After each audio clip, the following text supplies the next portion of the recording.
Isang matalim na kirot ang biglang humiwa sa kanyang balakang, kasunod ng paninigas ng kanyang tiyan na tila isang malaking bato.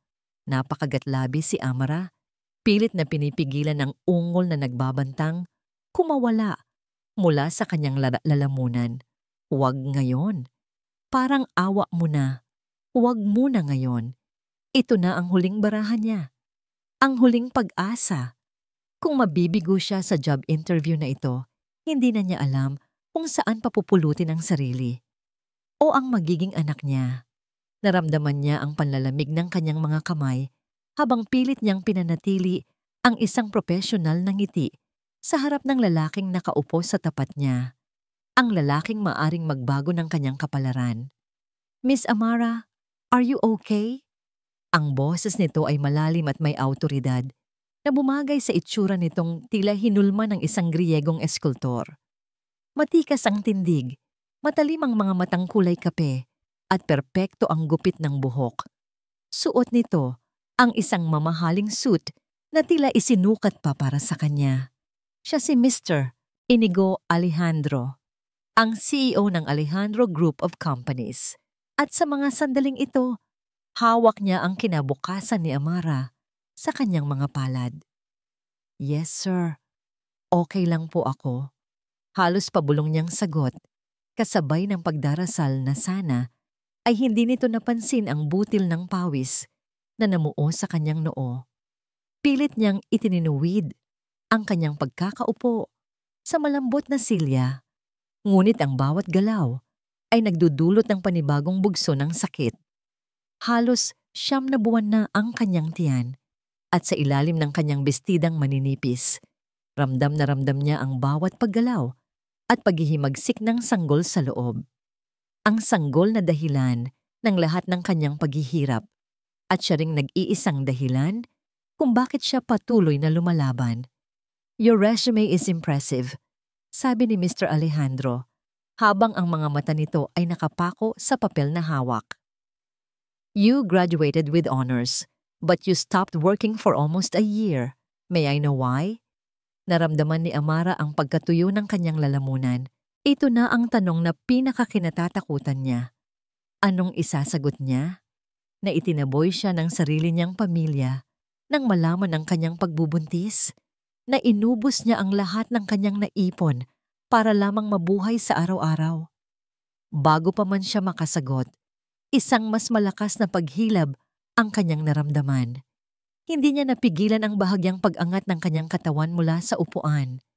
Ang kanyang mga daliri ay humigpit sa hawak niyang folder. Sir, ako po ay... Nagsimula siya. Ngunit ang mga salita ay tila ayaw ng mabuo. Ang kanyang paningin ay nagsimulang manlabo. Ang malamig na aircon sa loob ng opisina ay tila hindi sapat para pawiin ang init na nararamdaman niya. Miss Amara, tanong ulit ng CEO. At sa pagkakataong ito, may bahid na ng pag-aalala sa boses nito. Sa kanyang pagkasindak at pagmamadali, nabitawan ni Amara ang folder na hawak niya. Kumalat ang mga papels sa makintab na sahig na gawa sa marmol. Sorry po, sir. Sorry po. Natatarantang sabi niya. Agad siyang yumuko para pulutin ang mga papel. Isang galaw na pagsisisihan niya habang buhay. Pag-abot niya sa sahig, isang malakas at hindi mapipigilang puwersa ang tila bumiyak sa kanyang katawan.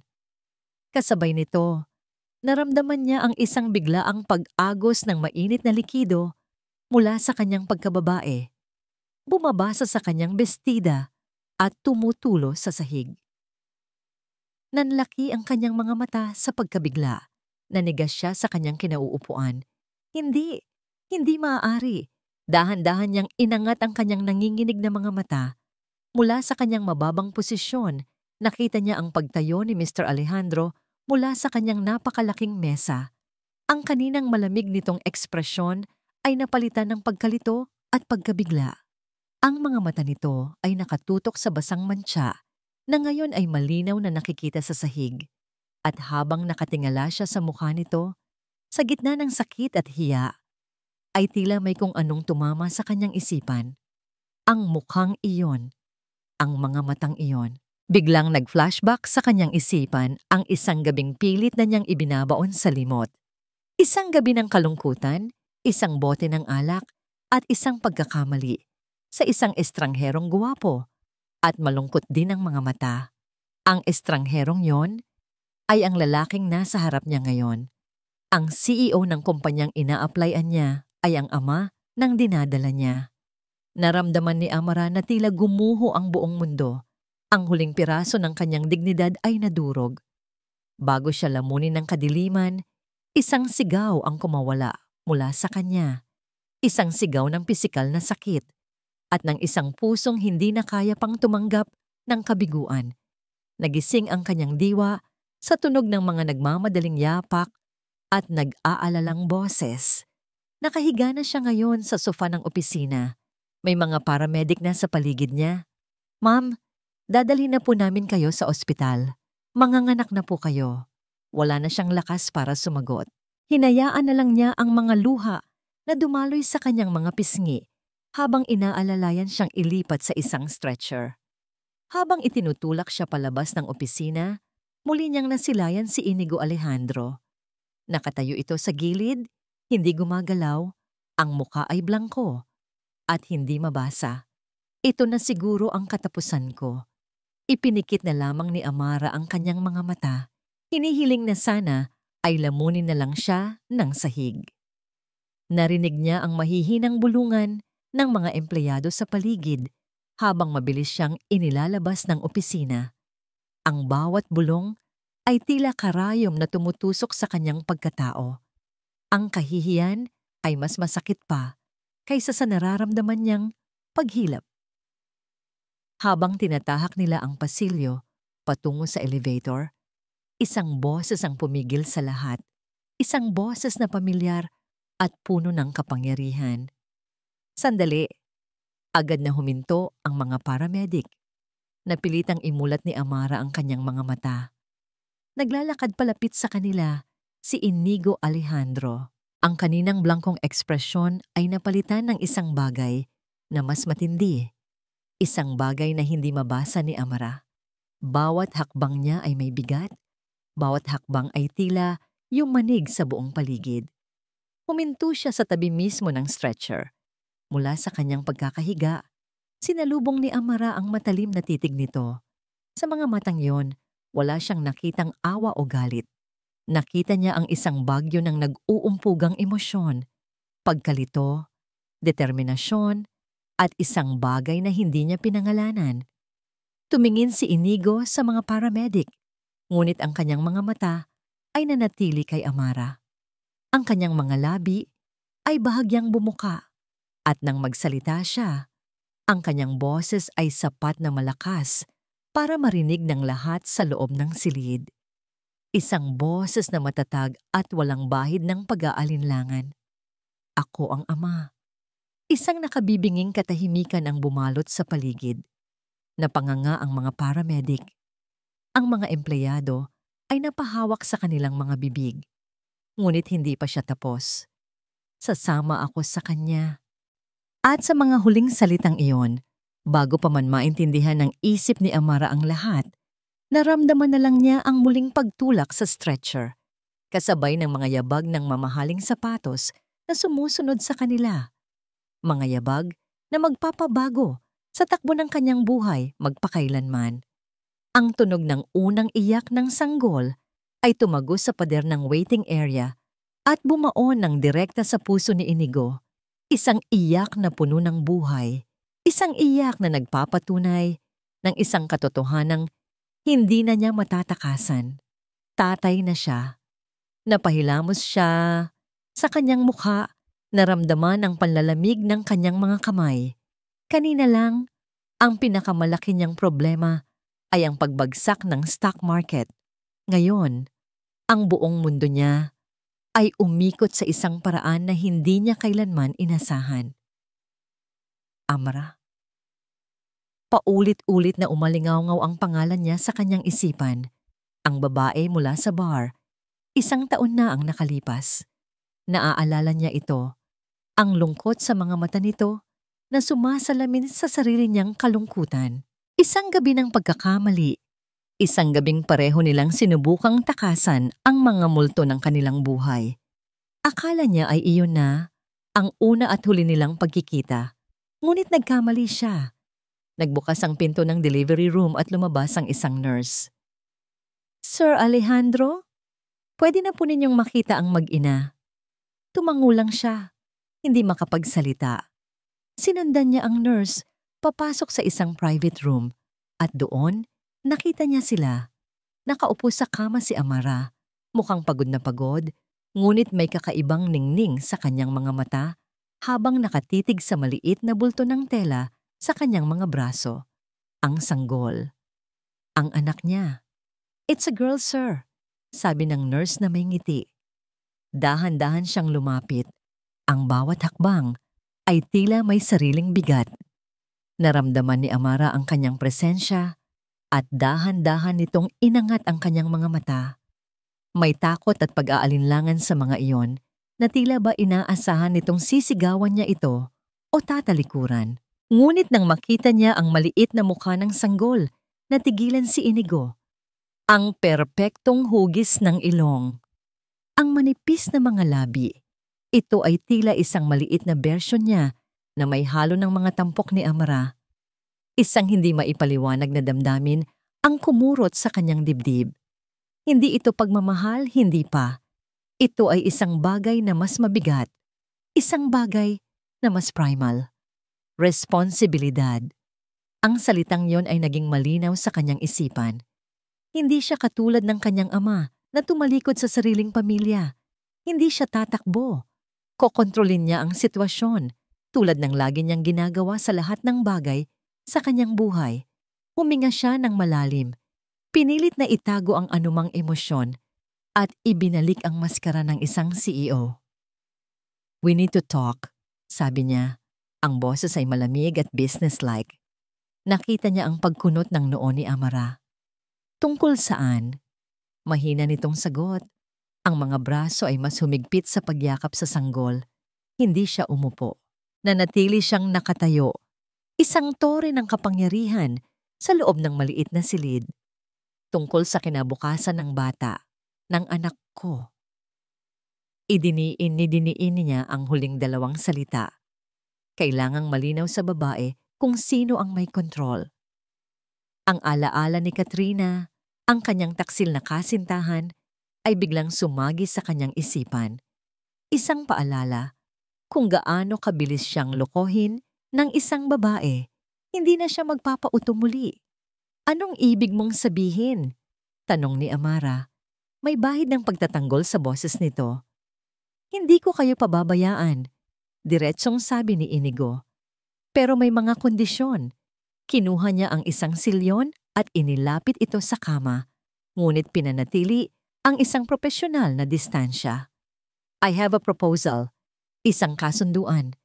Para sa kapakanan ng bata. Hindi ako humihingi ng kahit ano sa'yo. Mabilis na sagot ni Amara. Ang kanyang pagod na muka ay nagpakita ng bakas ng orgulyo. Alam ko, sabi ni Inigo. At iyan mismo ang dahilan kung bakit kailangan nating pag-usapan ito. Alam kong galing ka sa isang job interview. Ibig sabihin, kailangan mo ng tulong. At ako, kailangan kong siguraduhin na ang anak ko ay lalaki ng maayos. Kaya kong buhayin ang anak ko ng mag-isa. Sa isang maliit na apartment, habang nagtatrabaho sa isang minimum wage na trabaho, hindi iyon ang buhay na ibibigay ko sa isang Alejandro. Malamig niyang tugon. Sinadyang saktan ang amor proprio nito para ipaintindi ang kanyang punto. Nakita niya ang sakit sa mga mata ni Amara, ngunit hindi ito kumibo.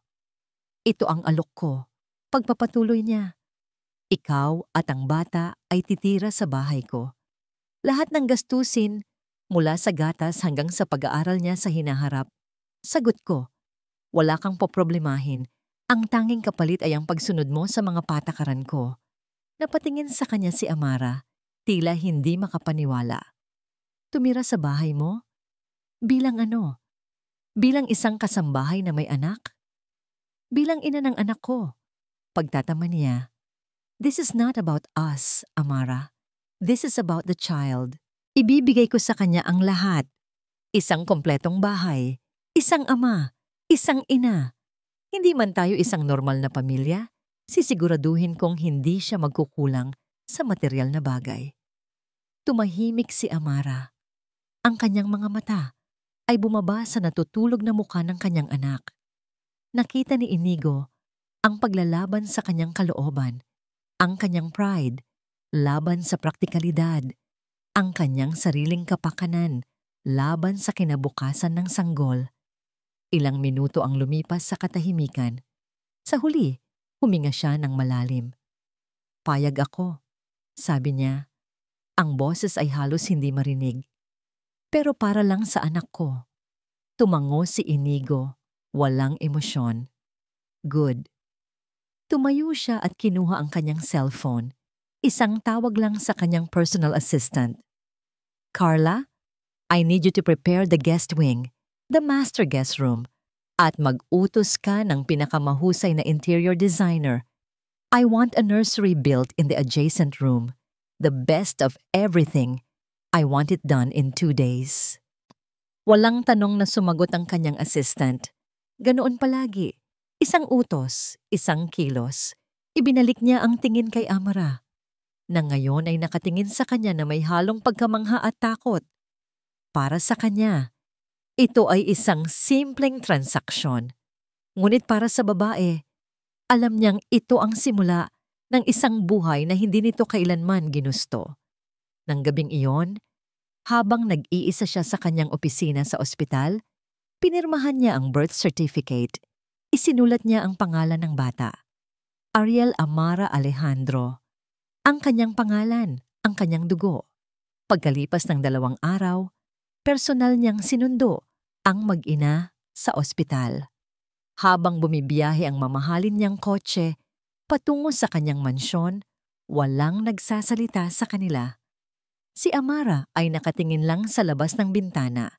Yakap-yakap si Ariel. Pagdating nila sa dambuhalang gate ng Alejandro Estate, bumukas ito ng dahan-dahan. Bumungad sa kanila ang isang mahabang driveway na napapaligiran ng mga perpektong hardin at isang fountain sa gitna. Sa dulo nito, naroon ang kanyang bahay, isang modernong mansyon na gawa sa salamin at bakal. Ito ang kanyang kaharian. Ngayon, ito na rin ang kanilang magiging kulungan. Habang humihinto ang sasakyan sa harap ng malaking pinto, napansin ni Inigo ang paghigpit ng hawak ni Amara sa bata. Nakita niya ang takot sa mga mata nito. Bumaba siya ng kotse at pinagbuksan siya ng pinto. Welcome home, Amara. Ngunit ang mga salitang iyon ay walang init. Ang mga ito ay tunog ng isang kontrata. Habang si Amara, yakap si Ariel, ay humakbang palabas ng sasakyan at tumapak sa unang pagkakataon sa bakuran ng mansyon, naramdaman niya ang malamig na hangin. Tumingala siya sa dambuhalang istruktura at isang salita lang ang pumasok sa kanyang isipan, isang hawla, isang maganda, makinang, at napakalaking gintong hawla. Ang unang humalubilo kay Amara sa loob ng mansyon ay hindi si Inigo, kundi ang isang may edad ng babae na nagpakilalang si Yaya Meding, ang head housekeeper. Magalang ito, ngunit professional, at sa kanyang mga mata ay may bakas ng awa at pag-usisa. Welcome po, Ma'am Amara, sabi nito, habang inaalalayan siya sa pag-akyat sa isang malawak na hagdanang gawa sa salamin at dark wood. Ang bawat yabag niya sa sahig na gawa sa makintab na marmol ay umaling-ungaw sa katahimikan ng buong bahay. Ang bahay ay hindi mukhang tirahan, para itong isang modernong museo. Mataas ang kisame, malawak ang mga espasyo, at ang mga dingding na gawa sa salamin ay nagpapakita ng isang perpektong hardin sa labas na tila bawal hawakan. Malamig. Iyon ang salitang paulit-ulit na pumasok sa isip niya. Malamig at walang buhay. Ang silid na inilaan para sa kanya ay mas malaki pa sa dati niyang apartment. May sarili itong sala, walk-in closet, at isang banyong kasing laki ng isang ordinaryong kwarto. Sa tabi nito ay ang nursery ni Ariel na puno ng pinakamamahaling gamit pambata na nakita niya sa buong buhay niya. Maganda ang lahat. Perpekto. At dahil doon, lalo niyang naramdaman na hindi siya kabilang. Ang unang hapunan nila ay isang perpektong halimbawa ng kanilang sitwasyon. Nakaupo sila sa magkabilang dulo ng isang napakahabang lamesa na para sa 20 tao. Nasa gitna nila ang mga eleganteng pagkain na inihanda ng isang private chef. Ang tanging maririnig ay ang mahinang tunog ng kanilang mga kubyertos na tumatama sa plato. Sinubukan ni Amara na magsalita. Masarap ang pagkain. Tumangulang si Inigo, hindi inaalis ang tingin sa kanyang plato. The chef is one of the best. Katahimikan ulit. Ramdam ni Amara ang bawat pagnguya niya, ang bawat paglunok. Para siyang isang aplikante na sumasailalim sa huling yugto ng interview, hindi isang ina na kasama sa bahay ang ama ng kanyang anak. Pagkatapos ng hapunan, habang paakyat na siya sa kanyang silid, tinawag siya ni Inigo. Amara. Lumingon siya. May iniabot itong isang itim na card. What's this? A credit card. Unlimited ang limit. Para sa lahat ng gastusin mo at ng bata. Sabi niya sa tonong tila nagbibigay lang ng instructions sa isang empleyado. Tinitigan ni Amara ang card na tila ito ay isang ahas. Ito ang simbolo ng lahat ng kinatatakutan niya. Ang pagiging isang pabigat, isang charity case. Umiling siya, isang matigas na pag-iling. Hindi ko kailangan yan, matatag niyang sabi. Kumunot ang noo ni Inigo. It would be more convenient. Ang kailangan lang namin ay ang mga pangunahing pangangailangan ni Ariel at sigurado akong naibigay mo na ang lahat ng yon sa nursery. Sagot niya, may diin sa bawat salita. Para sa sarili ko, wala akong kailangan sa'yo. Isang saglit na pagtatalo ng mga titig ang namagitan sa kanila. Sa huli, si Inigo ang unang bumawi. Ibinulsa nito ang card, isang bahagyang pag-igting ng kanyang panga ang tanging senyales ng kanyang inis. As you wish. Pagkasabi noon, tumalikod na ito at pumasok sa sarili nitong opisina sa loob ng bahay. Naiwan si Amara na nakatayo doon, nanginginig sa pinaghalong galit at tagumpay. Ipinaglaban niya ang kanyang dignidad, ngunit ang resulta ay mas malalim na pader sa pagitan nilang dalawa. Ang mga sumunod na araw ay pare-pareho lang. Sa umaga, aalis si Inigo bago pa man sila magising ni Ariel. Sa gabi, darating ito na pagod na. Ang tanging interaksyon nila ay umiikot sa bata. Uminom na ba siya ng gatas? May lagnat ba siya? Kailan ang susunod na check-up niya sa doktor? Mga tanong na parang galing sa isang checklist. Walang personal na usapan, walang kamusta ka. Para silang dalawang business partner na namamahala sa isang napakahalagang proyekto na nagngangalang Ariel. Isang gabi, umiyak si Ariel at hindi mapatahan ni Amara. Bumukas ang pinto ng kwarto at pumasok si Inigo. Let me try, alok niya.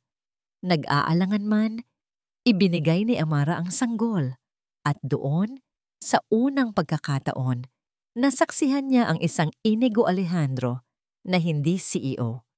Hawak niya si Ariel na tila isang babasaging bagay na anumang oras ay maaari niyang mabasag. Ang kanyang mga braso ay naninigas at ang kanyang mga galaw ay alanganin. You have to support her head. Mahinang sabi ni Amara, lumalapit para itama ang hawak nito. Ang CEO na kayang magpatakbo ng isang multibilyong kumpanya ay hindi alam kung paano humawak ng isang sanggol. Isang maliit at hindi inaasahang nanggiti ang sumilay sa labi ni Amara. Ngunit agad niya itong pinigilan. Isang madaling araw, nagising si Amara para tingnan si Ariel. Nagulat siya nang makitang nakabukas ng bahagya ang pinto ng nursery. Sumilip siya at nakita niya si Inigo. Nakatayo lang ito sa tabi ng kuna, hindi gumagalaw. Nakatingin lang sa natutulog na anak. Sa dilim, Hindi ganap na makita ni Amara ang kanyang mukha. Ngunit sa liwanag na nagmumula sa nightlight, nasilayan niya ang isang ekspresyon na hindi niya pa kailanman nakita rito. Isang pinaghalong lungkot, pag-asam, at isang bagay na tila pagsisisi. Sino ba talaga ang lalaking ito? Hindi na niya hinintay na mapansin siya nito. Dahan-dahan siyang bumalik sa kanyang silid. Dala ang isang bagong tanong sa kanyang isipan. Kinagabihan, muling umulan ng malakas. Ang lamig ay tila tumagos sa mga dingding ng mansyon. Sa kalagitnaan ng gabi, isang malakas na iyak mula sa nursery ang gumising sa kanilang dalawa. Ang iyak ni Ariel. Sabay silang napabalikwas mula sa kani-kanilang kama. Sabay silang tumakbo palabas ng kanilang mga silid. Nagkasalubong sila sa pasilyo at nagkatinginan ng isang segundo bago sabay na pumasok sa nursery. Ang iyak ni Ariel ay mas malakas ngayon, puno ng discomfort. Agad na lumapit si Amara sa kuna at kinapa ang leeg ng sanggol. Malamig siya, sabi niya, puno ng pag-aalala. Inabot niya ang isang makapal na kumot na nakasampay sa gilid ng kuna. Kasabay nito, inabot din ito ni Inigo. Ang kanilang mga kamay ay nagdikit. Isang biglaang kislap, isang mainit na kuryente, ang gumapang mula sa dulo ng kanilang mga daliri paakyat sa kanilang mga braso. Ito ay mabilis, hindi inaasahan, at nakakagulat.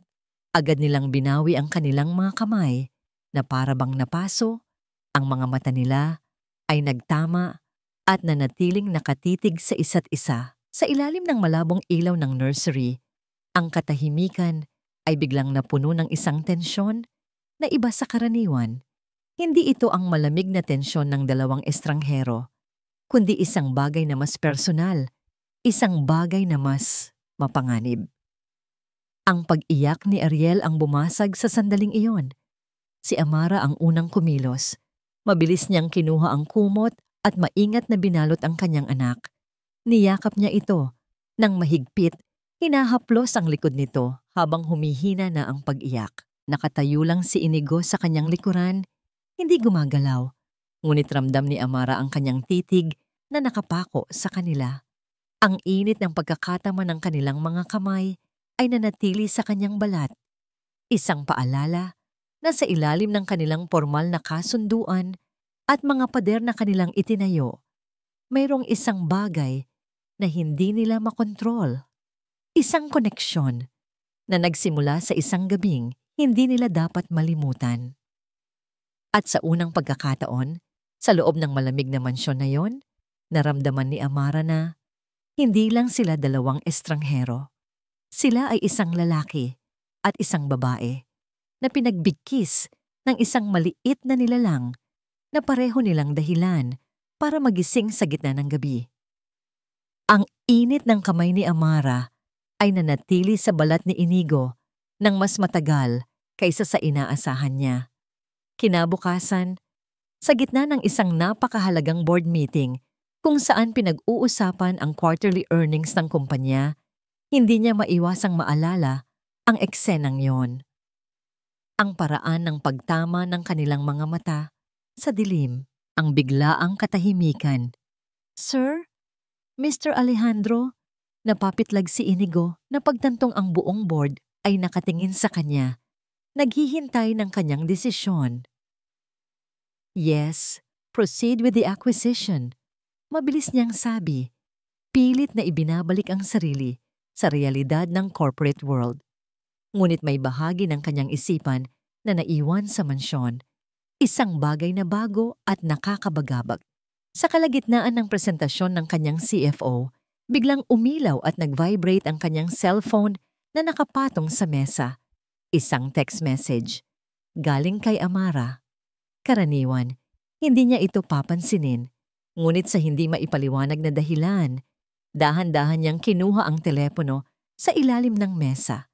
Hindi ito text. Isa itong maikling video. Nang pindutin niya ang play, bumungad sa kanya ang mukha ni Ariel.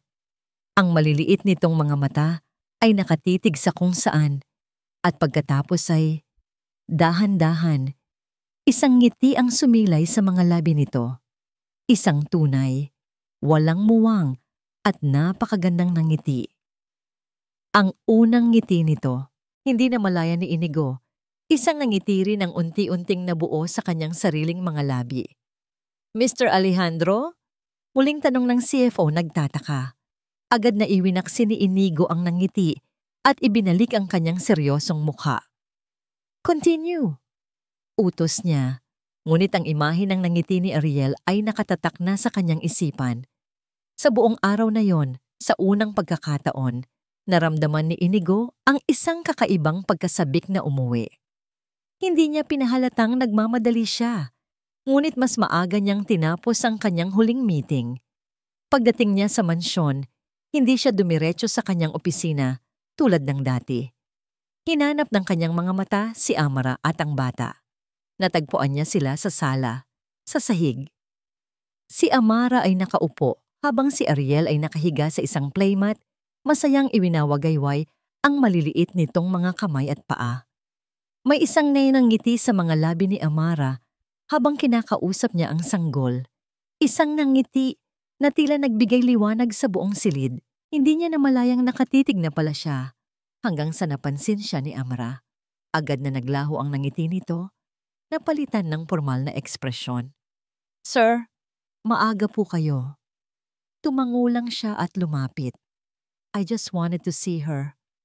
Ang mga sumunod na linggo ay nagpatuloy sa ganoong ritmo. Unti-unti, ang mga pader sa pagitan nila ay nagsimulang magpakita ng mga bitak.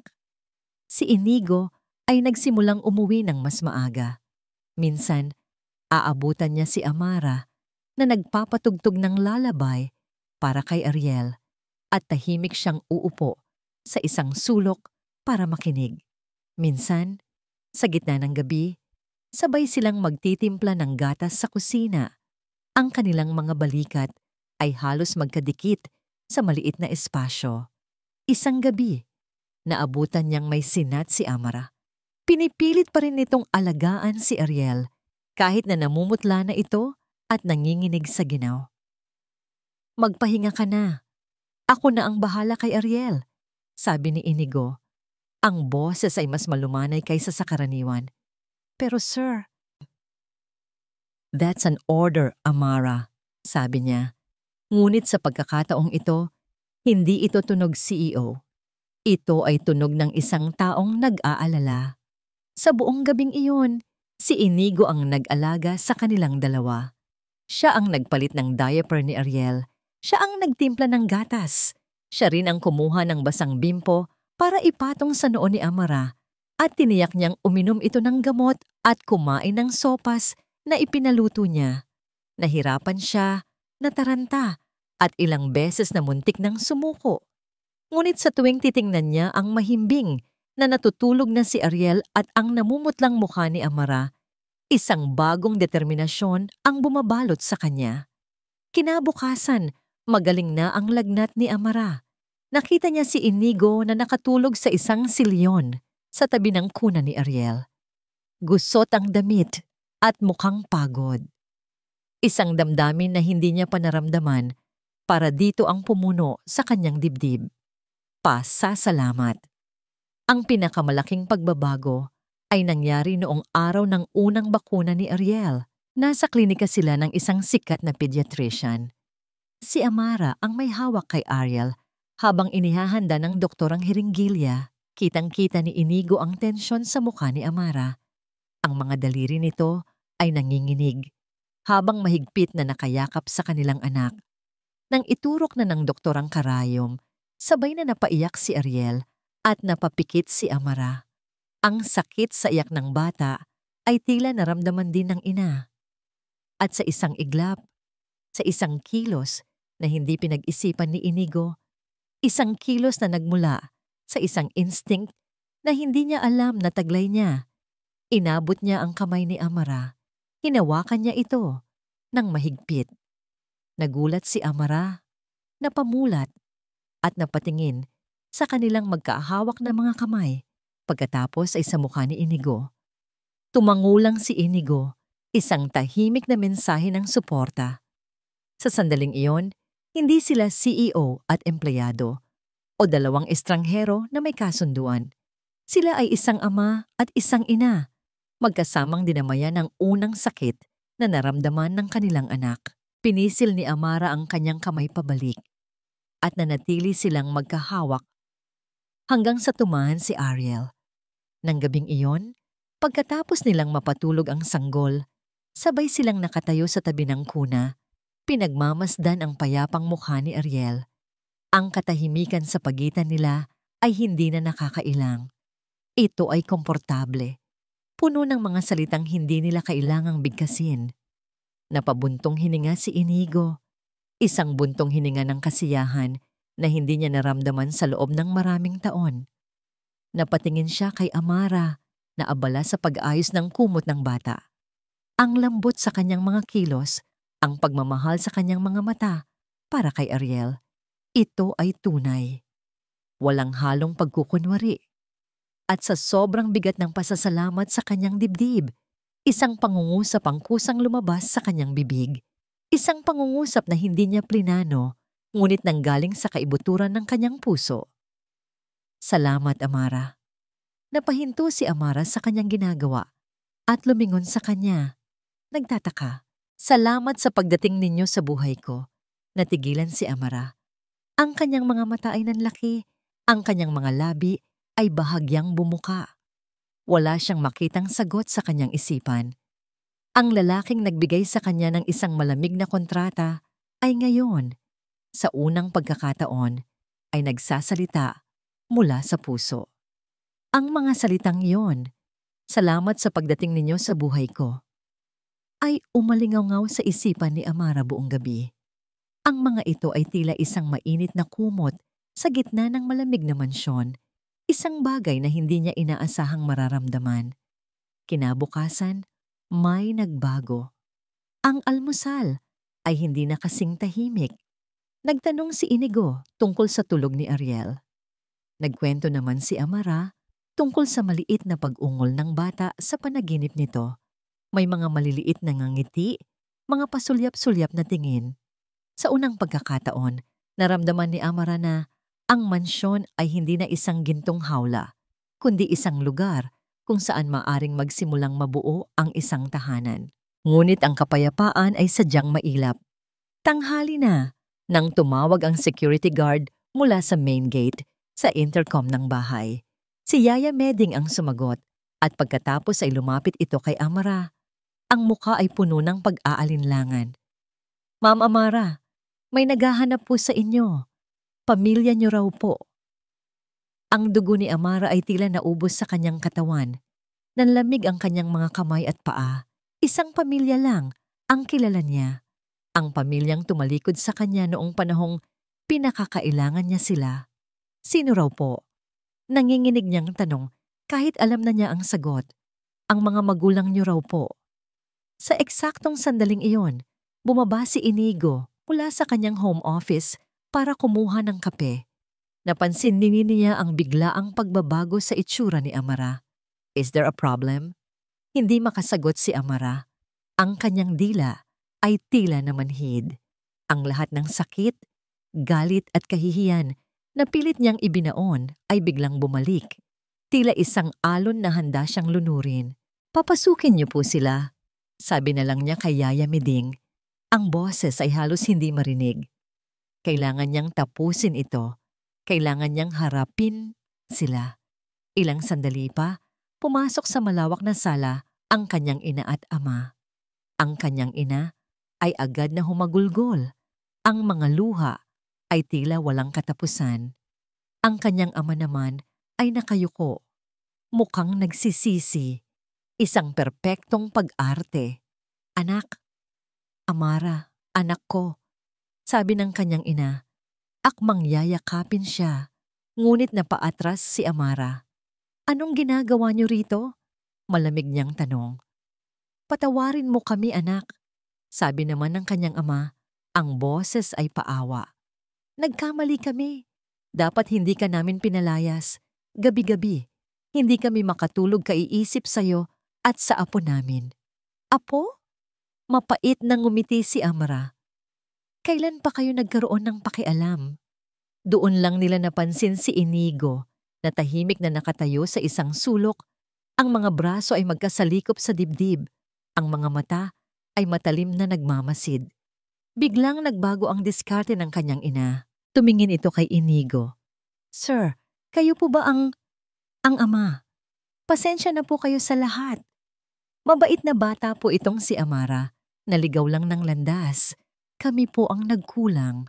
Ang kahihiyan ay tila kumain sa pagkatao ni Amara. Pinipilit siyang gawing kaawa-awa sa harap ni Inigo. Tumigil na kayo. Sabihin niyo ang kailangan niyo at umalis na kayo. Pera lang anak, biglang sabi ng kanyang ama na wala na ang pagkukunwari.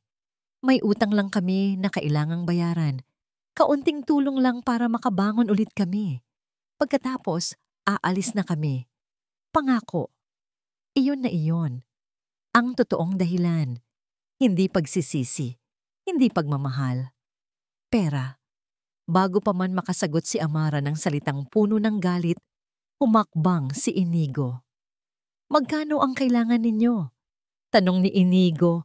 Ang boses ay kalmado ngunit may bigat. Nagningning ang mga mata ng kanyang mga magulang. Kahit magkano po, sir, nabukal sa inyong puso. Tumango si Inigo. Kumuha siya ng isang tseke mula sa kanyang drawer, nagsulat at pumirma. Iniabot niya ito sa ama ni Amara. 1,000,000 piso, sabi ni Inigo. Halos lumuwa ang mga mata ng ama ni Amara sa pagkagulat at tuwa. Ngunit bago pa man niya ito makuha, idinagdag ni Inigo. But this check is not for you. Nagtatakang tiningnan ng ama ni Amara ang tseke. Ang pangalan na nakasulat ay hindi sa kanila, kundi sa isang foundation para sa mga batang ulila. That's for a charity, malamig na sabi ni Inigo. Because unlike you, they actually deserve help. Pagkatapos ay tumingin siya sa kanila. Ang kanyang mga mata ay nag-aapoy sa isang malamig na galit. I know who you are. I had you investigated the moment Amara started living here. Alam ko ang ginawa ninyo sa kanya. Now, get out of my house. At sa susunod na subukan ninyong lumapit sa kanya o sa anak ko, sisiguraduhin kong hindi na kayo makakakita ng kahit 1 sentimo mula kahit kanino. Tinawag niya ang security. Samahan niyo sila palabas and make sure they are permanently banned from this property. Walang nagawa ang mga magulang ni Amara, kundi magpatangay palabas. Ang kanilang mga muka ay puno ng pagkagulat at galit. Nang mawala na sila at tumahimik na ang paligid, doon na bumigay ang lakas ni Amara. Ang adrenaline ay nawala at ang natira ay ang sakit. Napaupo siya sa sofa at doon humagulgol. Isang iyak na hindi lang para sa kahihiyan ngayon, kundi para sa lahat ng sakit na tiniis niya ng mag-isa. Naramdaman niya ang pag-upo ni Inigo sa tabi niya. Walang salitang namutawi, ngunit naramdaman niya ang kamay nito na marahang humahaplos sa kanyang likod. I'm sorry, sabi ni Inigo. I'm sorry you had to go through that. Sa unang pagkakataon, inilahad ni Amara ang lahat. Ikinuwento niya kung paano siya itinuring na kahihiyan ng pamilya, kung paano siya pinalayas ng walang-wala, at kung paano niya hinarap ang pagbubuntis ng mag-isa. Nakinig lang si Inigo. Hindi nagsasalita. Hinahayaan siyang ilabas ang lahat ng bigat sa kanyang dibdib. Nang matapos siya, ang natira na lang ay ang kanyang mga hikbi. Marahan nitong inangat ang kanyang mukha gamit ang kanyang mga daliri. Pinunasan nito ng kanyang hinlalaki ang mga luhang natitira sa kanyang pisngi. Ang kanilang mga mata ay nagtagpo at sa pagkakataong ito, wala nang pader sa pagitan nila. Ang nakita lang ni Amara ay pag-unawa, pag-aalala, at isang damdaming mas malalim pa. You're not alone anymore, Amara, bulong nito. Dahan-dahan, ang mukha ni Inigo ay lumapit sa kanya. Ang kanyang hininga ay mainit sa kanyang balat. Ang kanyang mga mata ay nakatitig sa kanyang mga labi. Napapikit si Amara, hinahayaan ng sarili na malunod sa sandali. Naghihintay sa kanilang unang halik. Ngunit bago pa man maglapat ang kanilang mga labi, isang nakakasilaw na liwanag ang biglang pumasok sa malaking bintana mula sa labas. Sinundan ng sunod-sunod at malakas na pagtunog ng doorbell na tila ba may gustong gibain ang pinto. Ang pagtunog ng doorbell ay tila isang malakas na sampal na gumising sa kanila mula sa isang panaginip. Agad na lumayo si Inigo kay Amara. Ang sandali ay biglang nabasag. Isang inis ang gumuhit sa kanyang mukha. Sino ang istorbo sa ganitong oras? Ako na, sabi niya kay Yaya Meding na papalapit na sana sa pinto. Pagbukas niya ng pinto, isang figura mula sa kanyang nakaraan ang bumungad sa kanya. Isang figura na akala niya ay hindi na niya muling makikita sa ganitong paraan. Si Katrina. Nakatayo ito roon, balot sa isang eleganteng damit. Ang kanyang perpektong mukha ay nababahiran ng lungkot. Ang kanyang mga mata ay mamasa-masa. Ang babaeng minahal niya. Ang babaeng dumurog sa puso niya. Inigo, sabi nito. Ang boses ay nanginginig at puno ng pagsisisi. Can we talk? Bago pa man siya makasagot, ang mga mata ni Katrina ay lumipat sa likuran niya at nakita nito si Amara na nakatayo sa may sala. Isang kalkuladong gulat ang lumitaw sa mukha ni Katrina. Oh, sabi nito, may bisita ka pala. I'm sorry, aalis na lang ako. Ang galing niyang umarte, ganoon pa rin. No, stay, sabi ni Inigo. Ang kanyang boses ay naging malamig at formal. Mas mabuti nang tapusin ito ngayon. Pumasok ka. Pumasok si Katrina. Bawat hakbang ay puno ng drama. Umupo siya sa sofa, sa tapat mismo ni Amara, at nagpakawala ng isang malalim at malungkot na buntong hininga. I know I'm the last person you want to see. Nagsimula si Katrina. Ang tingin ay nakatuon kay Inigo. Pero kailangan mong malaman ang totoo. Ang totoong dahilan kung bakit ako umalis. Tumingin si Katrina kay Amara na tila nag-aalangan. Maybe we should talk in private. Anything you have to say, you can say it in front of her. Matigas na sabi ni Inigo. Hinawakan niya ang balikat ni Amara. Isang kilos ng pag-aari at suporta. Naramdaman niya ang bahagyang panginginig ni Amara sa ilalim ng kanyang kamay. Isang mabilis na kislap ng galit ang dumaan sa mga mata ni Katrina, ngunit agad itong napalitan ng kalungkutan. Huminga ito ng malalim na para bang naghahanda sa isang malaking revelasyon. Inigo, noong umalis ako, buntis ako. Ang mga salitang iyon ay tila isang bomba na sumabog sa loob ng tahimik na sala. Nanigas si Inigo. Naramdaman niya ang panlalamig na gumapang sa kanyang buong katawan. Tumingin siya kay Amara. Ang mukha nito ay blangko, puno ng pagkalito. Anong sabi mo? Nanginginig na tanong ni Inigo. Buntis ako noon, Inigo. Anak natin. Pag-uulit ni Katrina. At sa pagkakataong ito, tuluyan ng tumulo ang kanyang mga luha. Kaya ako umalis. Hindi dahil sa pera. Hindi dahil sa kumpanya niya. Umalis ako dahil natakot ako. Natakot akong sabihin sa'yo. At pagkatapos na aksidente ako. Isang minor car accident lang pero nawala siya. Ang bawat salita ay tila isang patalim na sumasaksak sa lumang sugat sa puso ni Inigo. Ang sakit ng pagtataksil na pilit niyang kinalimutan ay biglang bumalik. Ngunit ngayon ay may kasama ng bagong sakit. Ang sakit ng isang nawalang anak. Bakit ngayon mo lang sinasabi to? Dahil ngayon lang ako nagkaroon ng lakas ng loob. Humagulgol si Katrina. At nang mabalitaan kong may iba ka ng pamilya, na may anak ka na sa iba. Tumingin si Katrina kay Amara at pagkatapos ay sakuna ni Ariel na nasa sulok ng sala. Ang kanyang mga mata ay puno ng isang mapait na lungkot. Naisip ko lang, dapat ako yon. Dapat tayo yon. dapat anak natin ang nandyan. Ito na ang lason. Ang lason ng pagdududa. Sinadya ang bawat salita. Isang perpektong kalkulasyon para wasakin ang anumang tiwala na nagsisimula ng mabuo sa pagitan ni Inigo at Amara. Ang isip ni Inigo ay nagkagulo. Ang alaala ni Katrina at ang sakit ng kanyang paglisan ay bumalik ng buo. Ang kanyang paniniwala na lahat ng babae ay pera lang ang habol ay muling nabuhay.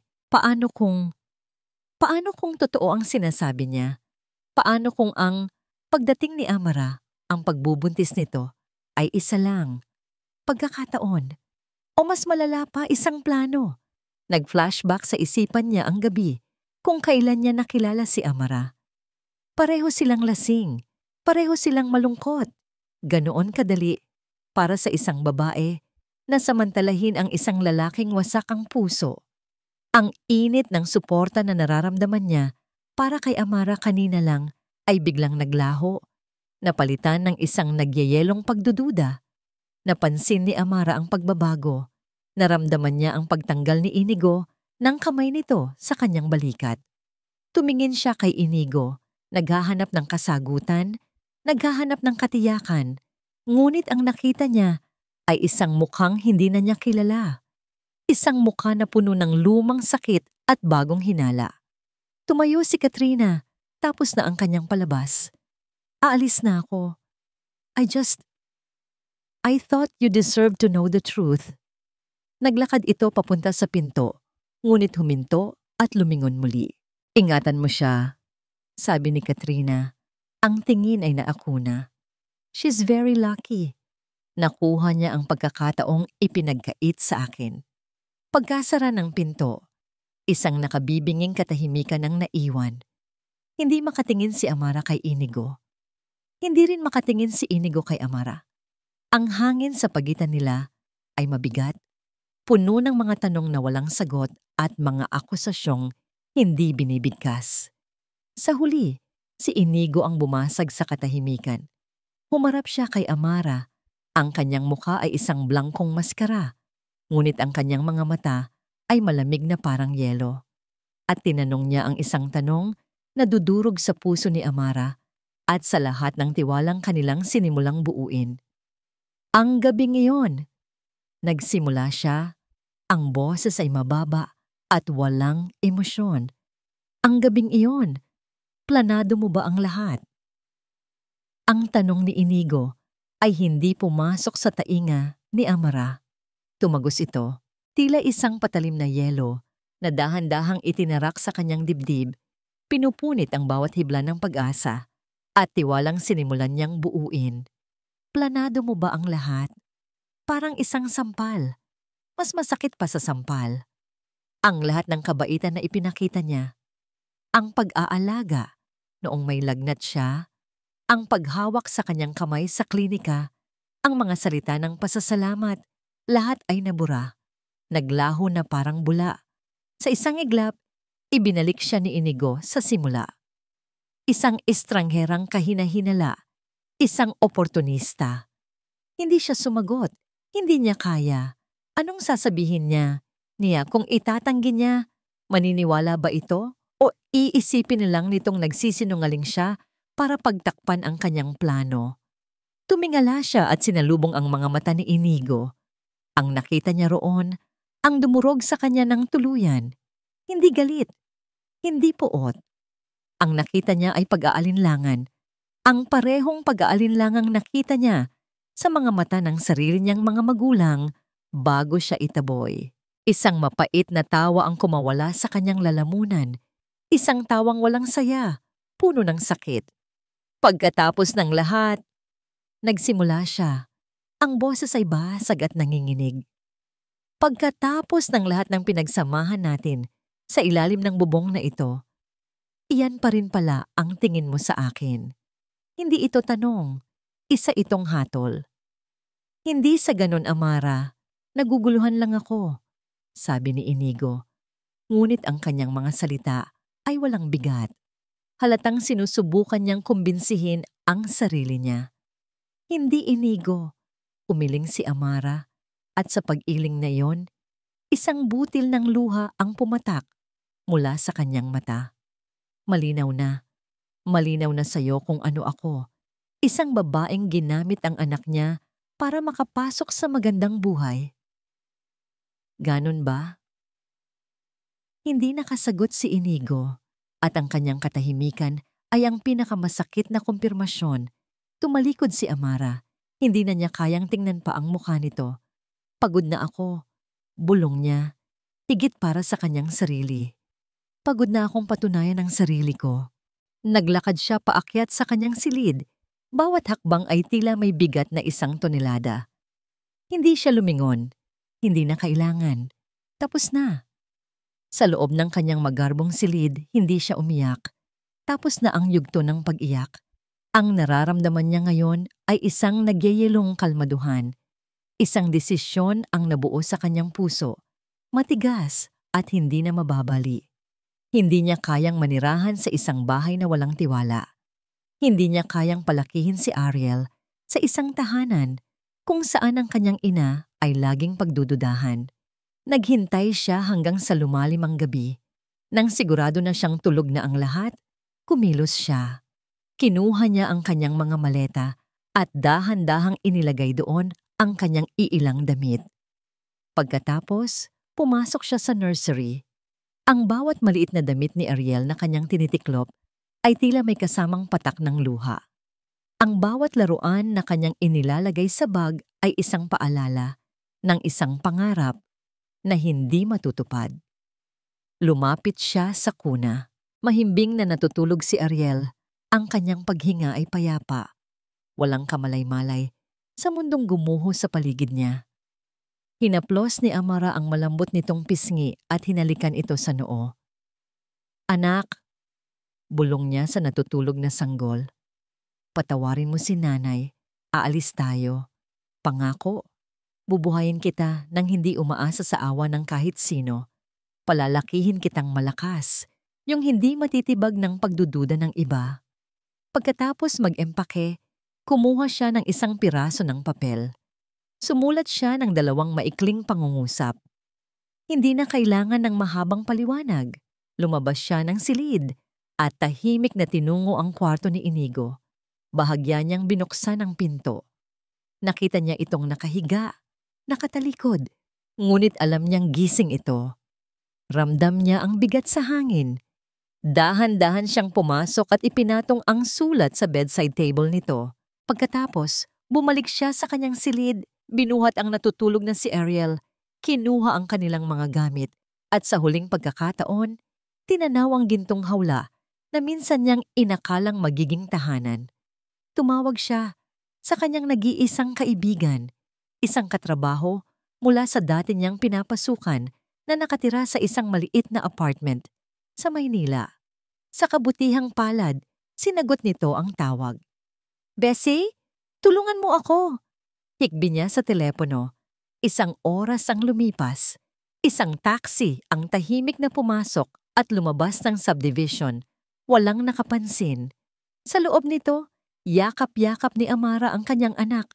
Ang kanyang mga mata ay nakatuon sa madilim na daan sa unahan, palayo sa isang buhay na saglit niyang pinangarap.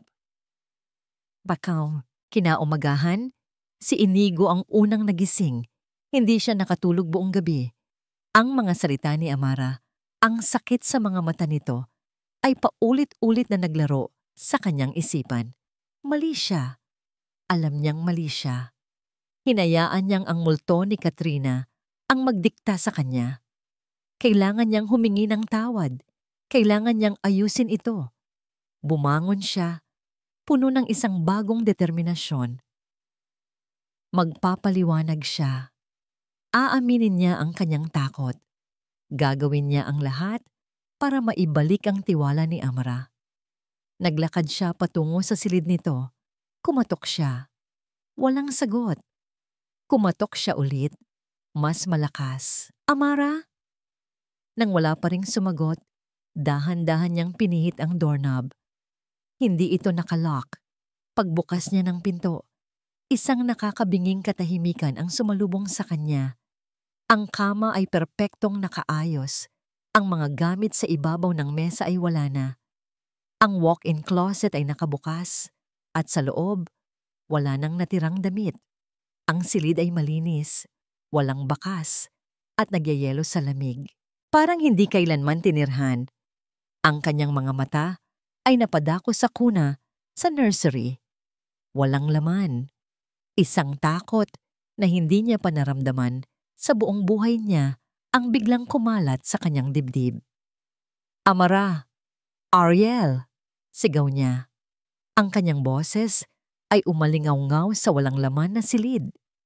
Bumalik siya sa sarili niyang kwarto, ang isip ay gulong-gulo. Naghahanap ng kahit anong paliwanag. At doon, sa kanyang bedside table, nakita niya ang isang nakatuping piraso ng papel. Nanginginig ang mga kamay na kinuha niya ito at binuksan. "Salamat sa lahat.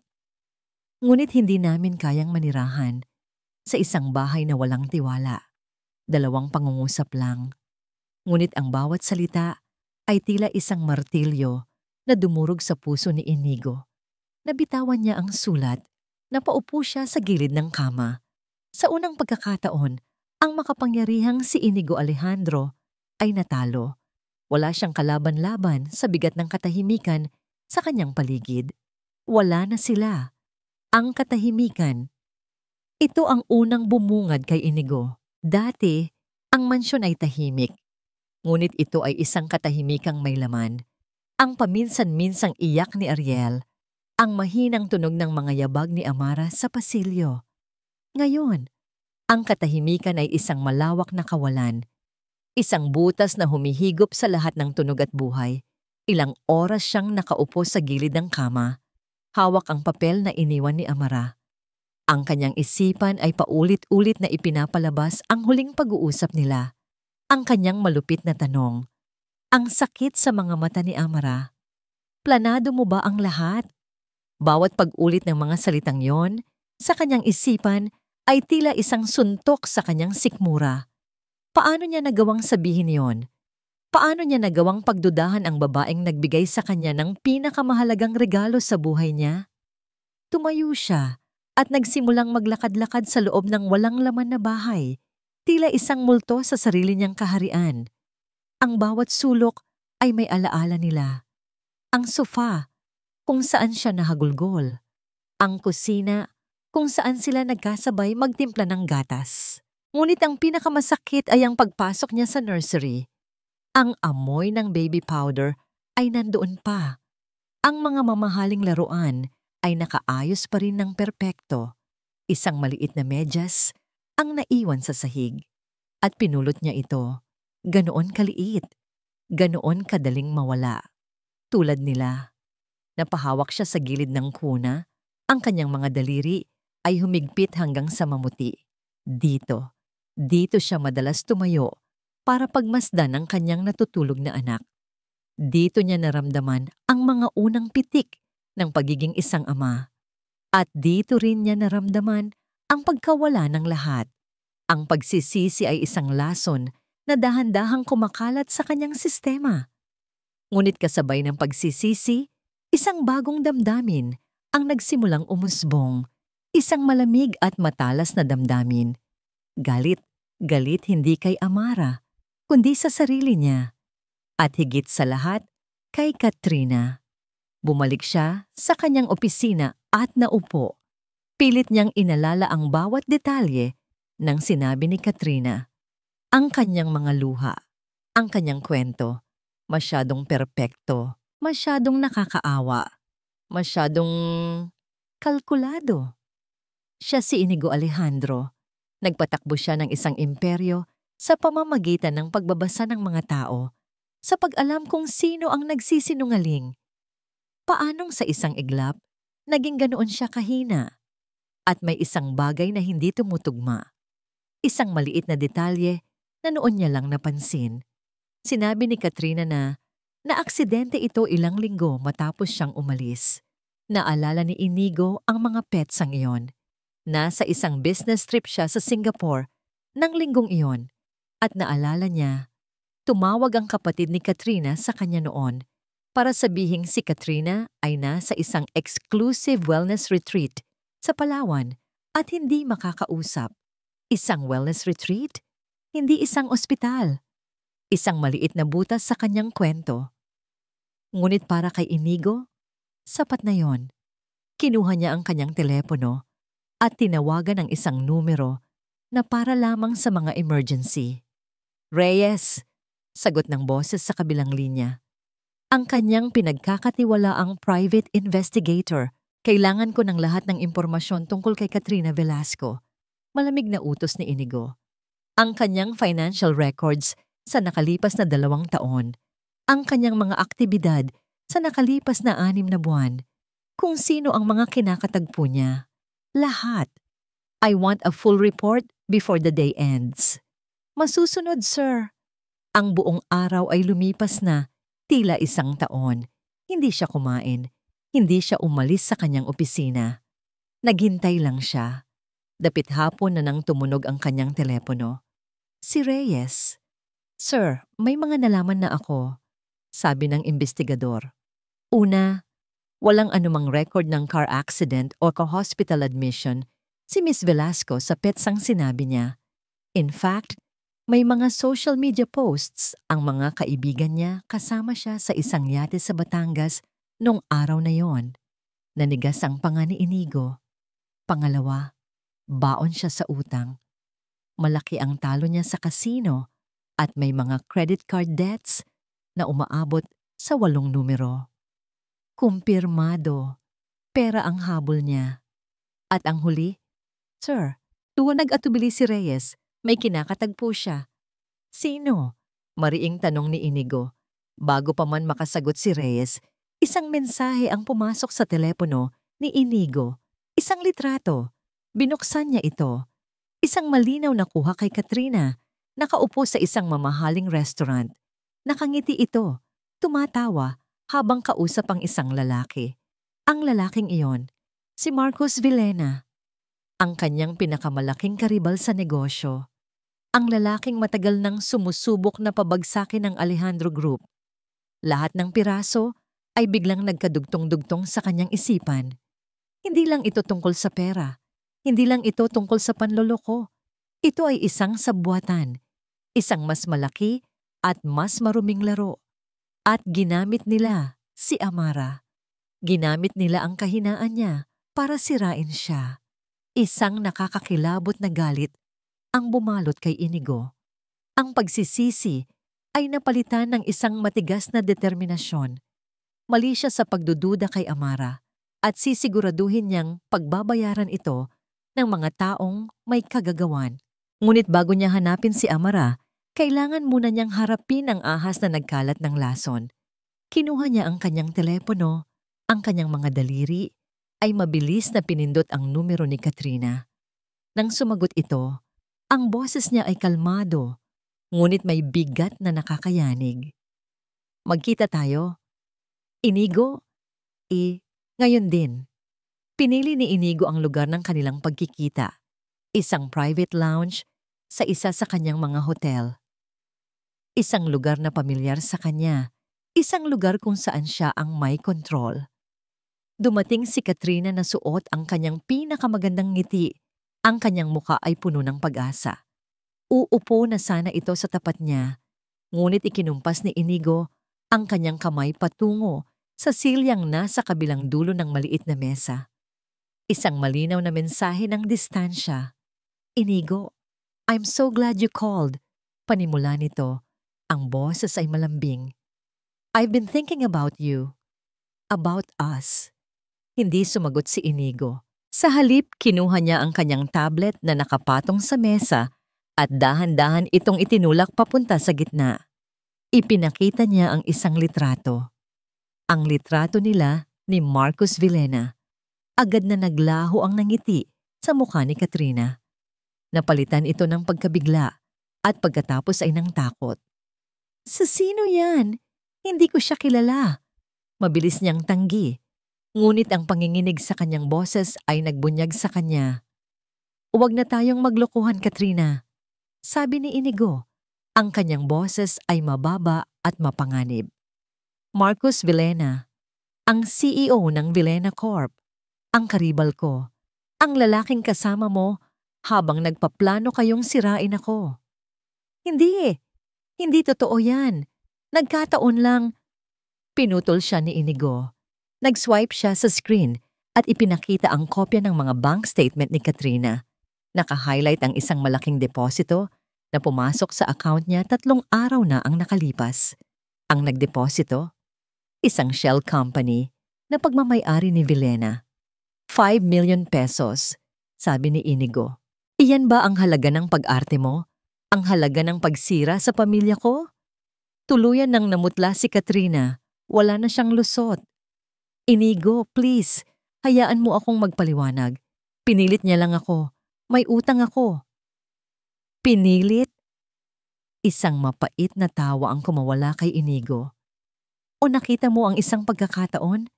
Alam mo ang kahinaan ko. Alam mo ang nakaraan natin. At ginamit mo yon. Ginamit mo ang alaala ng isang anak na hindi kailanman nabuhay para sirain ang isang pamilyang nagsisimula pa lang. Mahal pa rin kita, Inigo. Maniwala ka. Desperadong sabi ni Katrina, sinusubukang gamitin ang kanyang huling baraha, ang emosyon. Ngunit ang Inigo na kaharap niya ngayon ay hindi na ang Inigo na dati niyang kilala. Ang lalaking ito ay hindi na bulag sa pag-ibig. Tapos na tayo sa mga kasinungalingan mo. Matigas na sabi ni Inigo. Alam ko na ang lahat. Alam kong hindi ka na aksidente. Alam kong nasa Batangas ka nung araw na sinabi mong nawala ang anak natin. At alam kong ang lahat ng ito ay isang malaking palabas. Tumayo si Inigo. Ang kanyang presensya ay tila pumuno sa buong silid. Tiningnan niya si Katrina. Hindi na may galit, kundi may awa. Isang awa para sa isang babaeng handang isanla ang lahat para sa pera. Ito ang huling pagkikita natin, sabi niya.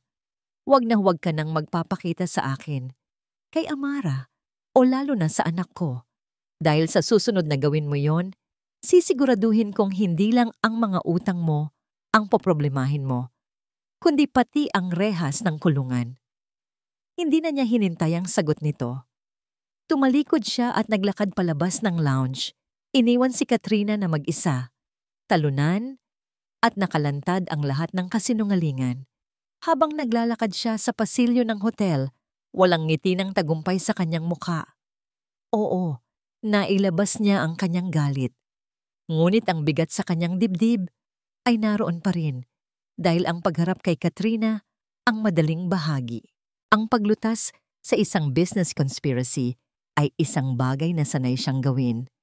Ang tunay na hamon, ang pinakamahirap na laban ay naghihintay pa lang. Ang pagharap sa babaeng nasaktan niya ng husto, ang paghingi ng tawad sa isang kasalanang hindi niya sigurado kung mapapatawad pa. Sumakay siya sa kanyang kotse, ngunit hindi niya ito pinaandar. Kinuha niya ang kanyang telepono at tinitigan ang contact name ni Amara. Anong sasabihin niya? Paano niya sisimulan? Amara, nalaman ko na ang totoo. Patawarin mo na ako. Masyadong simple. Masyadong mababaw para sa sakit na idinulot niya. Isang oras siyang nakaupo sa loob ng sasakyan, nag-iisip. Sa huli, napagtanto niya na walang tamang salita, walang perpektong script. Ang tanging magagawa niya ay magpakatotoo. Tinawagan niya si Reyes, ang kanyang imbestigador. Reyes, may isa pa akong ipapagawa sa'yo. At ito ang pinakaimportante sa lahat. Sabi niya, ang boses ay puno ng isang bagong urgensya. Hanapin mo si Amara. Hindi nagtagal. Si Amara ay hindi nagtago. Tumuloy ito sa kanyang kaibigan, tulad ng inaasahan. Isang maliit na apartment sa isang simpleng lugar sa Quezon City. Malayong malayo sa karangyaan ng kanyang mansyon. Kinagabihan, nagmaneho si Inigo papunta sa address na ibinigay sa kanya. Habang papalapit siya sa lugar, lalong bumibigat ang kanyang dibdib.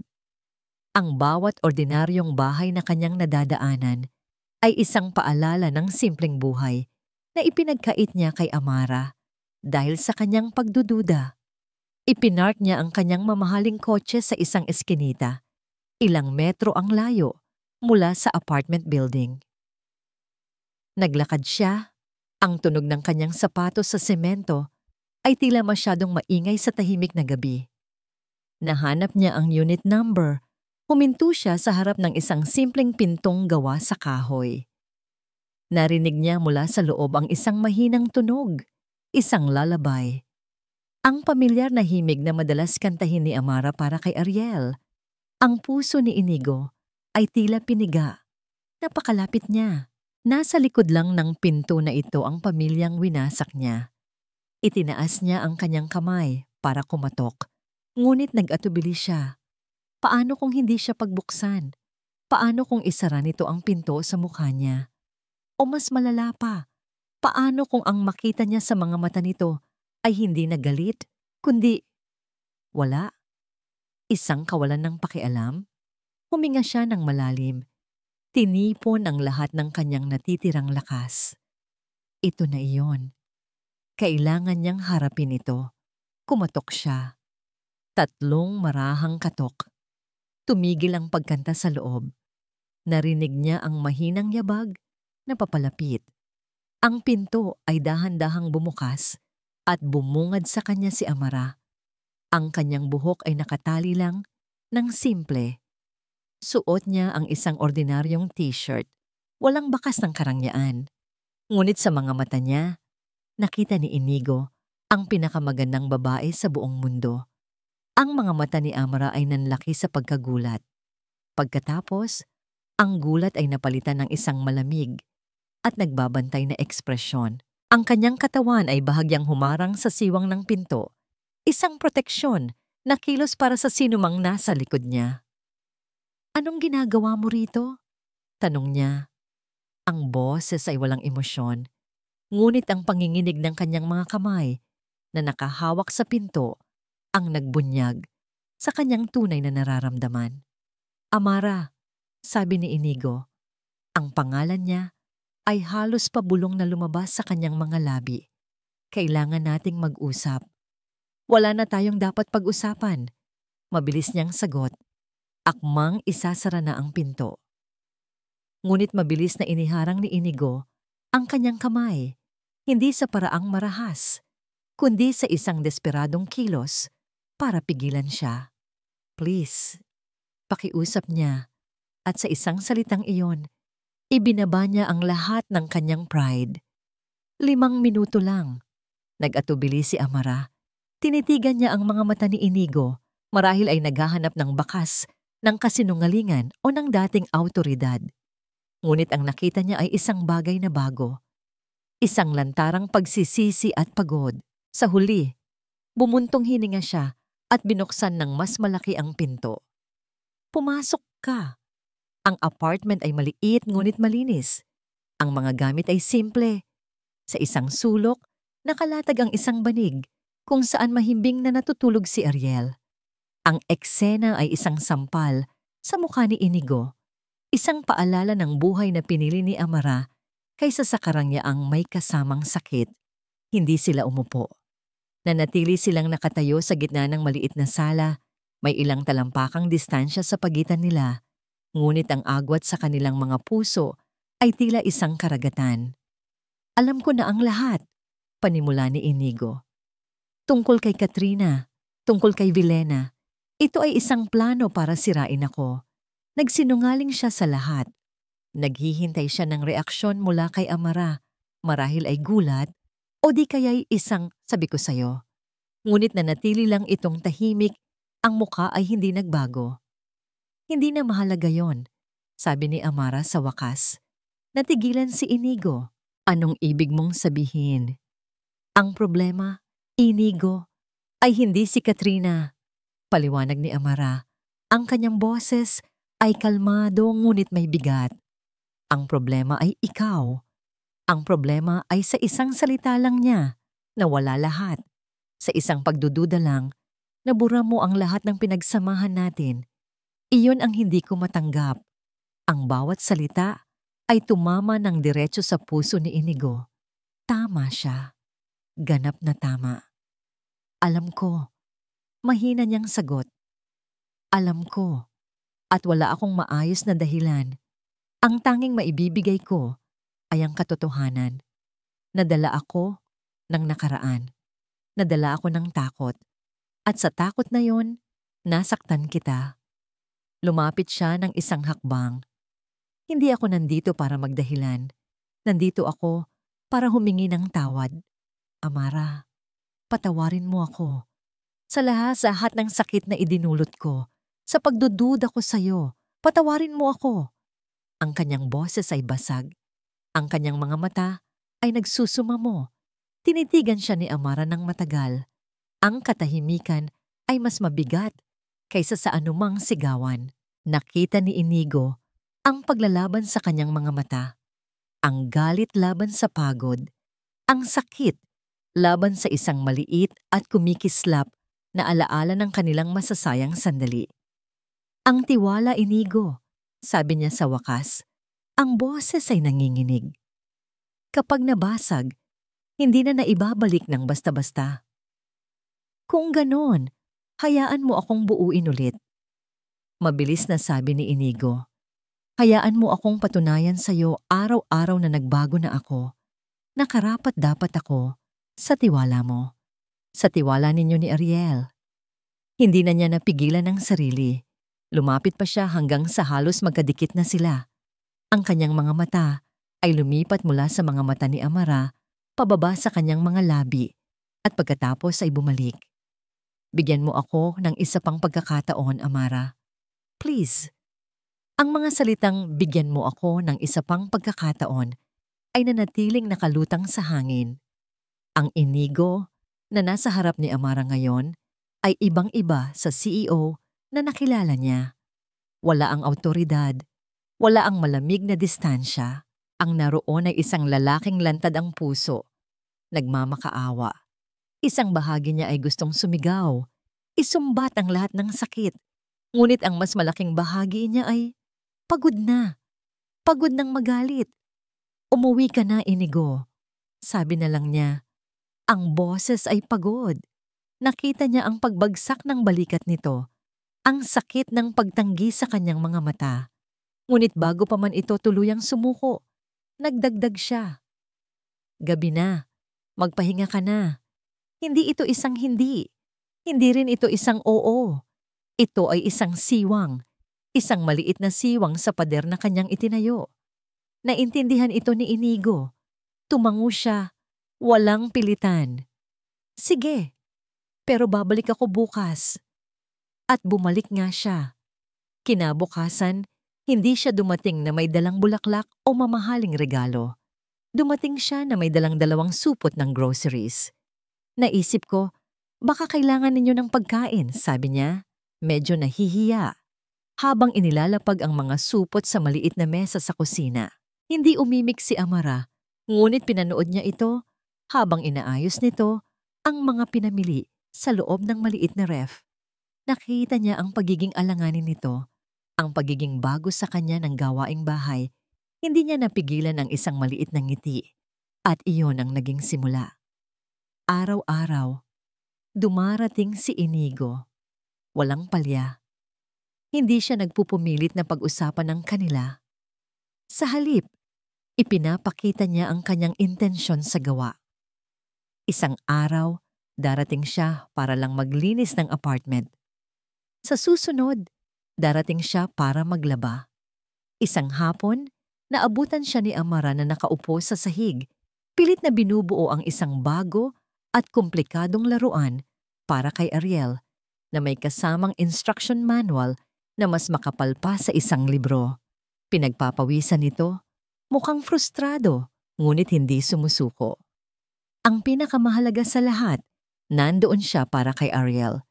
Hindi na siya takot na kargahin ito. Natuto na siyang magpalit ng diaper nang hindi nagrereklamo. Siya ang nagpapatulog dito sa hapon. Kinakantahan ito ng mga kantang wala sa tono na natutunan niya sa YouTube. Isang hapon, umulan ng malakas at nawalan ng kuryente. Agad na umiyak si Ariel dahil sa biglaang dilim at init. Habang hinahanap ni Amara ang kandila, naramdaman niya ang isang malumanay na hangin.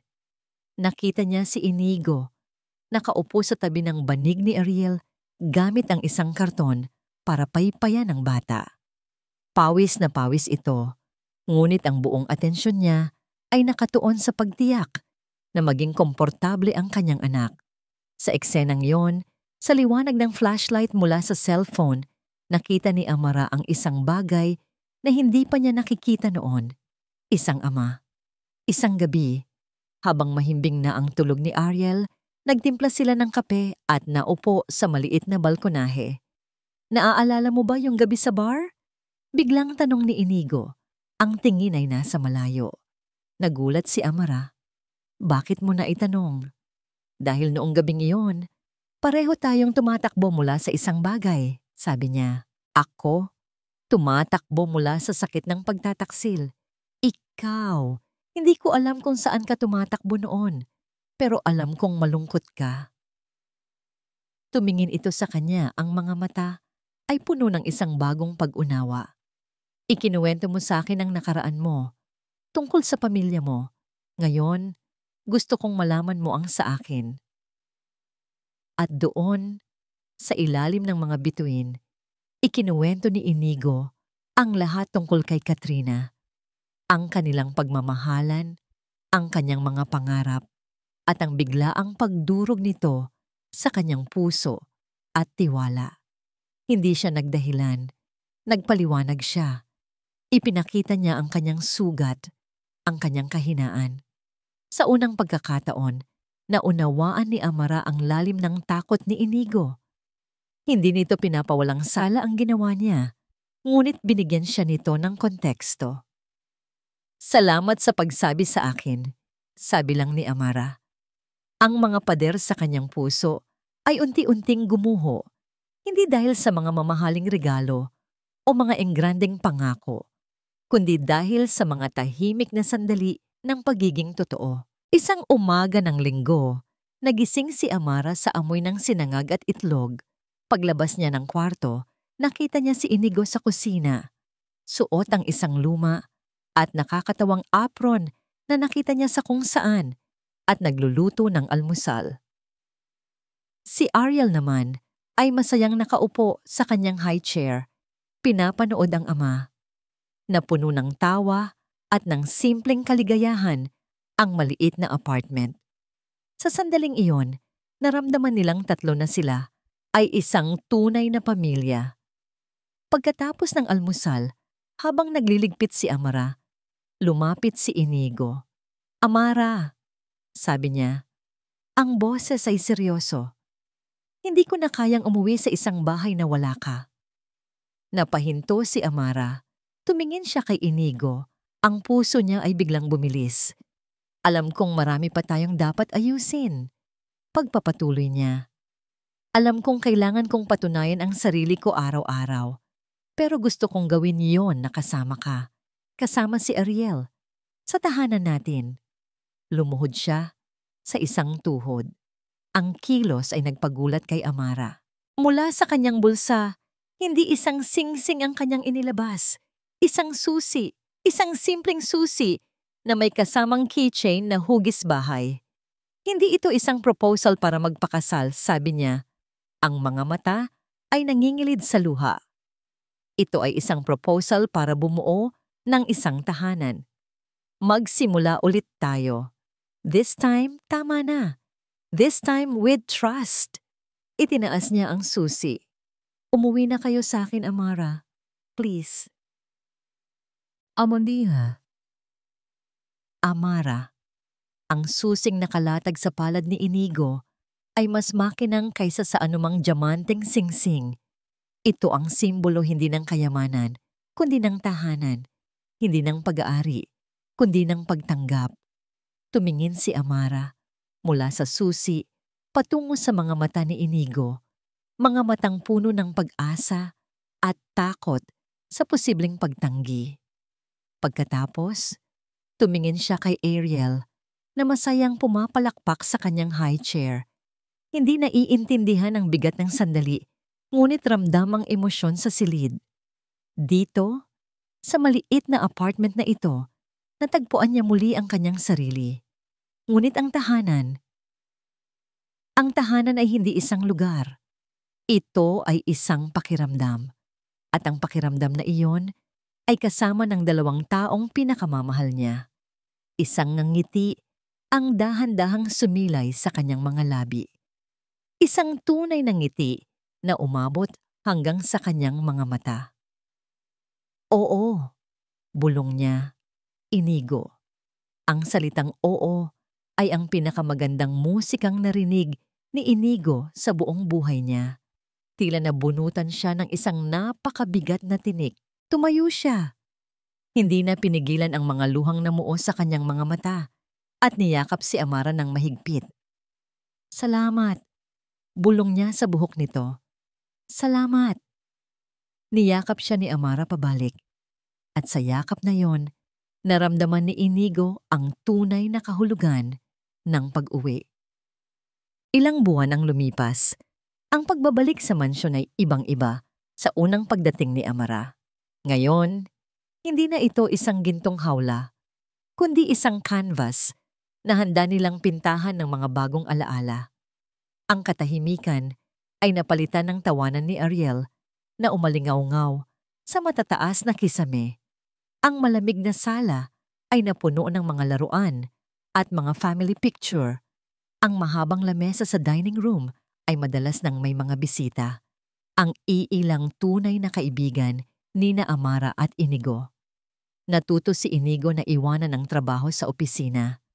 Ang kanyang pinakamahalagang meeting sa pag-uwi ay ang paglalaro nila ni Ariel sa sahig bago ito matulog.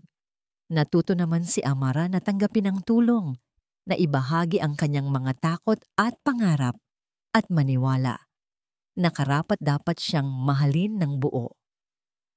Isang hapon, habang naglalakad sila sa hardin at pinapanood si Ariel na sinusubukang humakbang, huminto si Inigo. Amara, may isa pa akong proposal, sabi ni Inigo. Ang kanyang boses ay may halong kaba at pananabik. Lumingon si Amara, nakangiti. Akala ko ba tapos na tayo sa mga proposal? Umiling si Inigo. Sa pagkakataong ito, muli siyang lumuhod. Ngunit ngayon, ang inilabas niya mula sa kanyang bulsa ay isang maliit na kahon na pilus.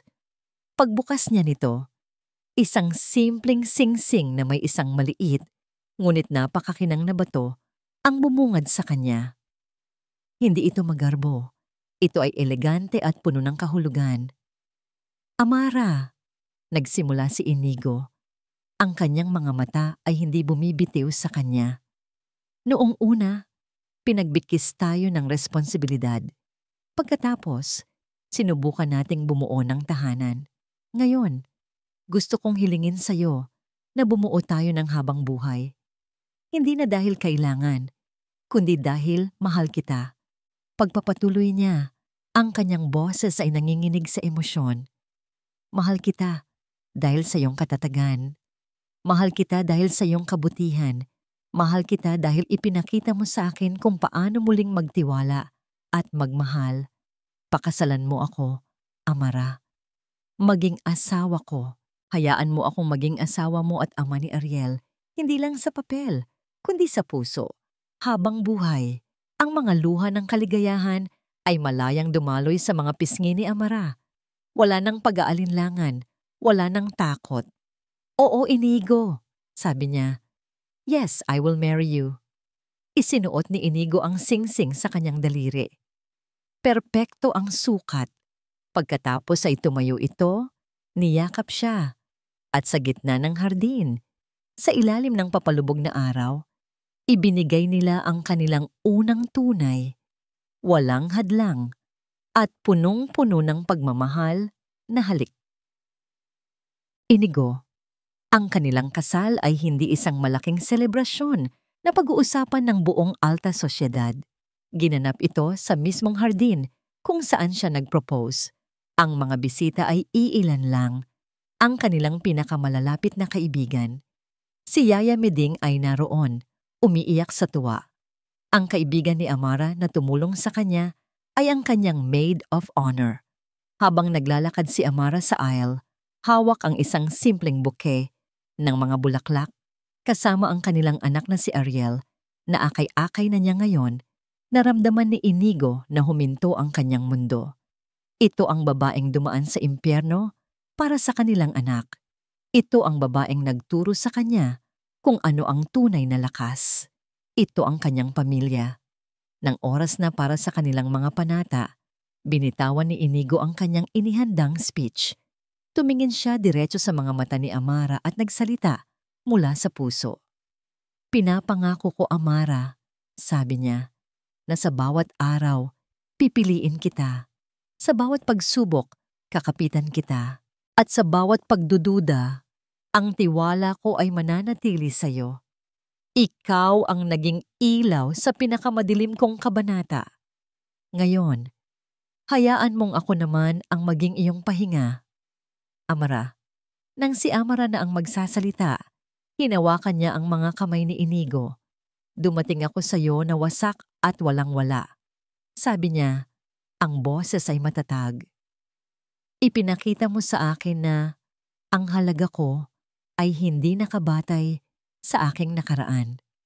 Tinuruan mo akong muling magtiwala, hindi lang sa iyo, kundi pati na rin sa sarili ko. Pinapangako kong aalagaan ang puso mo, Inigo. Tulad ng pag-aalaga mo sa amin ni Ariel.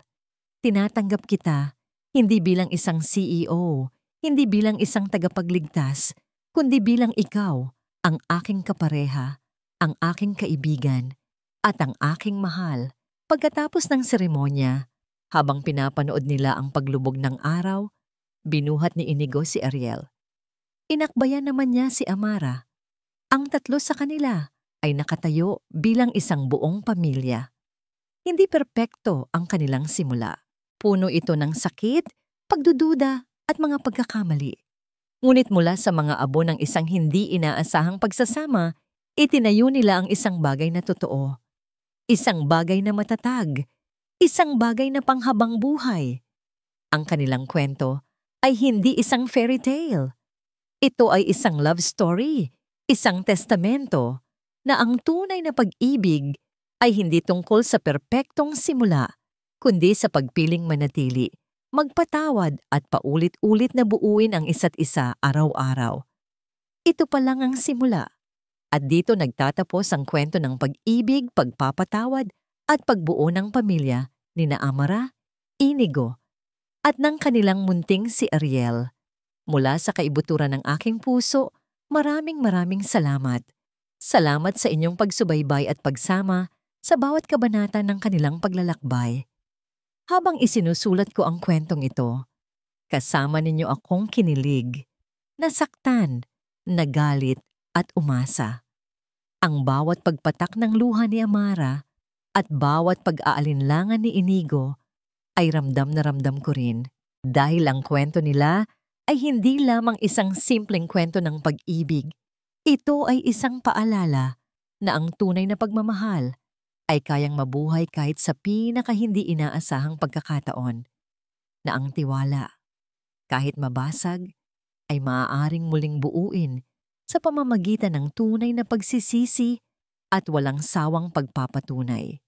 At higit sa lahat, ito ay kwento ng pag-asa, na lahat tayo ay karapat-dapat sa pangalawang pagkakataon para magmahal at maging maligaya. Ngayon, nais ko namang marinig ang inyong saloobin. Anong aral ang inyong napulot? Anong bahagi ng kwento ang pinakatumatak sa inyong puso? Mag-iwan lamang po kayo ng komento sa ibaba. Hanggang sa ating muling pagkikita sa susunod na kwento. Ito po ang inyong lingkod, ang inyong scriptwriter, na laging naniniwala sa kapangyarihan ng pag-ibig